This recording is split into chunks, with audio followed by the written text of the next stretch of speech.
I'm telling you, Christine. Hey, how about football? Steelers will begin their organized team activities tomorrow, which is the first opportunity for the black and yellow to get some field work.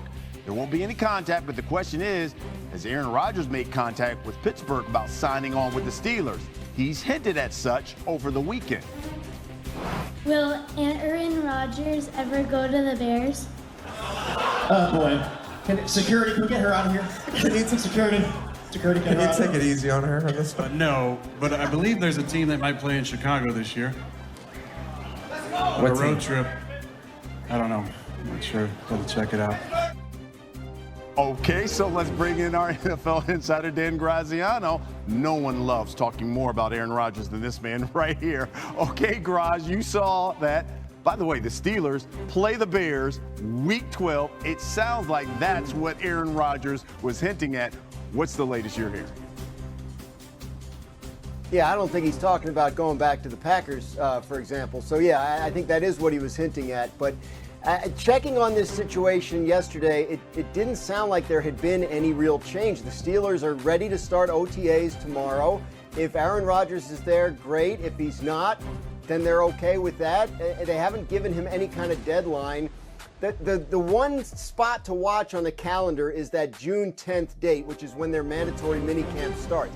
That's a 3-day minicamp. After that, they don't do anything on the field until training camp in late July. So if he's not there by then I think you have a situation where the Steelers may be looking to move on to other options. But right now, they have told him it's okay, take your time. The offer's out there, and if you want to come join us, we'd love to have you. Okay, so then let's talk about those other options you just brought up there. If Rodgers doesn't sign with the Steelers, obviously they're going to have to pivot.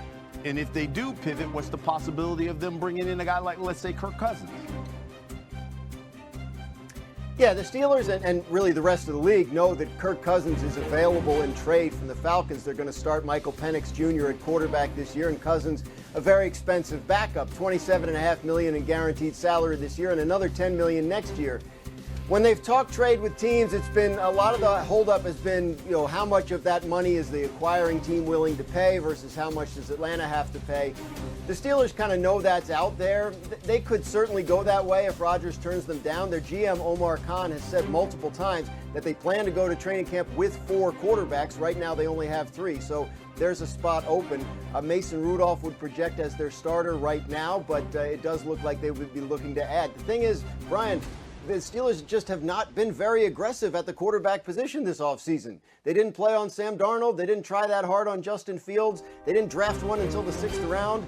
I think that you're looking at a team that just didn't love its options and didn't want to, stretch to get one. Okay, we'll keep our eye on that June 10th date that you set. See if Aaron Rodgers does sign on with the Steelers. That's Dan Graziano.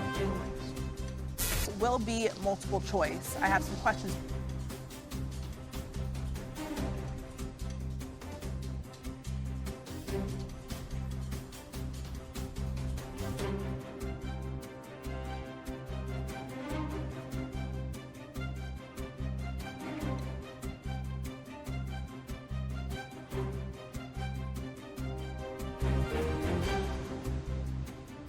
For you, Sam Macho. Which AFC team that missed the playoffs last season will make the postseason this year? Here are your options: the Patriots, the Bengals, the Colts, or the Dolphins. Give me B for Bengals. I think Cincinnati's going to be the team that didn't make the playoffs last year, but that will make the playoffs this year. Why? They took a risky move. They re-signed both Jamar Chase and also got T. Higgins to long-term contracts. Why does that matter? Because now your number one passing offense has all of its weapons back.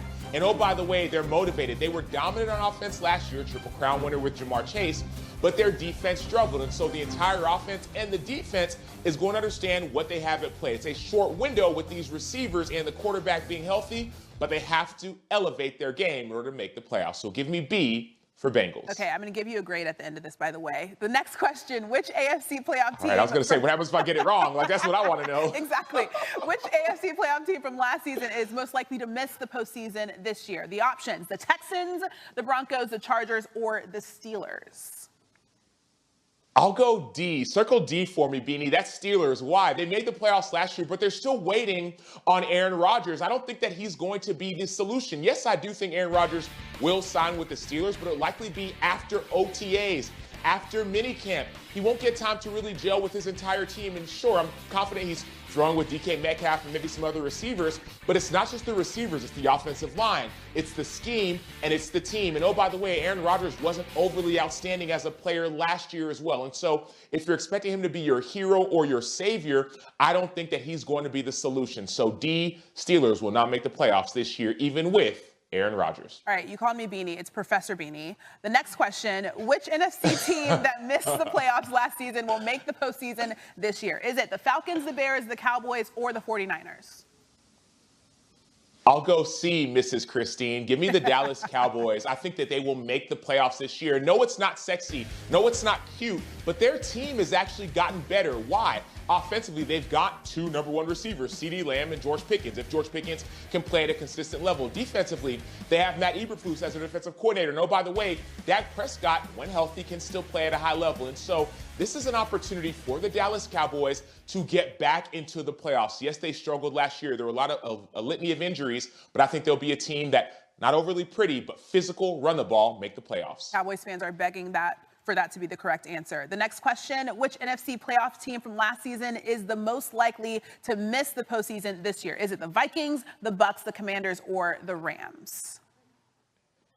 A, Minnesota Vikings. I'm pretty confident on this one, Professor Christine or Professor Beanie. Why? Because the Vikings have set a pretty big risk on going with J.J. McCarthy. Yes, they let Sam Darnold go. They believe that J.J. McCarthy is their quarterback of the future. I do as well, but the future may not be right now. You're going to get a chance, J.J. McCarthy's going to get a chance to really be a starter for the first time in the NFL. And there may be some early bumps and early bruises, which could be fine if you're in a weaker division, but the NFC North is loaded. And so the Lions will have something to say about what the Vikings do, and so will the Bears potentially. And so for me, I think the Vikings are a team that made the playoffs last year. Because of uncertainty at quarterback, they may not make it this year. All right, I said I was going to give you the grade at the end of this. It's actually had to wait until the end of the NFL season, so we'll talk to you then. Thanks. ESPN that if Aaron Rodgers doesn't sign with the Steelers, then they're going to look to Kirk Cousins potentially as a contingency plan. So they got to kind of figure it out because things are rolling along as we're approaching this season.